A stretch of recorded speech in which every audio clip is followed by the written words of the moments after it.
Polda Metro Jaya telah menetapkan pemimpin Front Pembela Islam FPI Rizik Syihab bersama 5 tersangka lainnya sebagai tersangka kasus kerumunan massa yang terjadi di Petamburan, Tanah Abang, Jakarta Pusat 14 November lalu.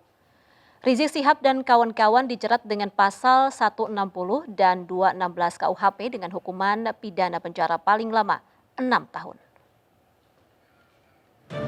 Ini surat ketetapan tersangkanya. Dari hasil gelar perkara yang dilakukan Polda Metro Jaya beberapa waktu lalu menyimpulkan ada 6 yang ditetapkan sebagai tersangka. Yang pertama sebagai penyelenggara saudara Rizik Syihab. Rizik Syihab sendiri disangkakan pasal 160 KUHP, di mana pasal tersebut Rizik Syihab diancam hukuman pidana penjara paling lama 6 tahun.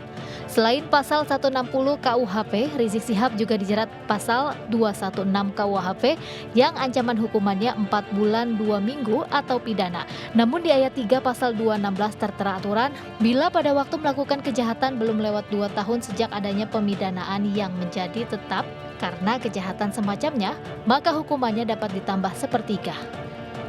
Tidak hanya Rizik Syihab, polisi juga menetapkan 5 orang lainnya sebagai tersangka, yakni Ketua Panitia Maulid Nabi dan Pernikahan Putri Rizik, HU, Sekretaris Panitia A, dan penanggung jawab bidang keamanan MS. Kemudian penanggung jawab acara SL dan Kepala Seksi Acara HI. Tim Liputan iNews melaporkan. Lalu pemirsa, apakah pihak kepolisian telah memberikan pernyataan lanjutan pasca Rizik Syihab ditetapkan sebagai tersangka? Untuk menjawabnya kami telah terhubung dengan rekan Bayu Pradana di Polda Metro Jaya. Bayu, bagaimana informasi terbaru di Polda Metro Jaya?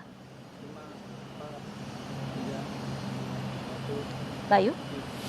Ya, Irma, usai penetapan Muhammad Rizik Syihab dan juga 5 rekannya sebagai tersangka beberapa waktu lalu memang ada sejumlah upaya atau sejumlah langkah yang juga diambil oleh Front Pembela Islam. Sementara di Polda Metro Jaya pun, pihak Polda Metro Jaya pun sampai saat ini masih menunggu kedatangan dari Muhammad Rizik Syihab dan juga kelima rekannya. Namun pada hari ini baru saja tadi beberapa menit yang lalu pihak dari Front Pembela Islam, yaitu kuasa hukum dari Front Pembela Islam Aziz Yanuar, ini baru saja tiba di Polda Metro Jaya. Di mana tadi kami juga sempat berbincang, di mana tadi Aziz Yanuar menerangkan kepada kami media yang menjelaskan bahwa memang sebenarnya sebelumnya pada pemanggilan kedua Aziz menjelaskan bahwa ini sudah ada komunikasi yang dilakukan oleh pihak penyidik, di mana sebelumnya pihak FPI ini meminta penjadwalan ulang.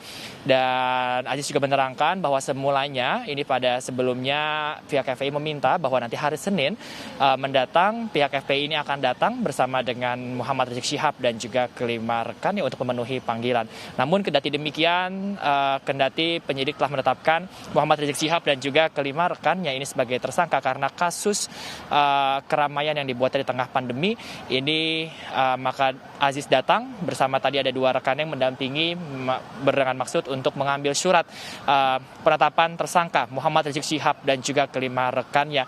Dan nantinya Aziz akan melihat kembali apakah di surat tersebut ada penjadwalan, kapankah akan dijadwalkan pemanggilan dari Muhammad Rizik Syihab dan juga kelima rekannya. Ini mengingat bahwa Muhammad Rizik Syihab dan juga kelima rekannya ini baru dinyatakan sebagai tersangka namun belum ada pemanggilan.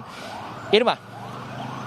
Baik, terima kasih Bayu Pradana melaporkan langsung dari Polda Metro Jaya. Selamat bertugas kembali.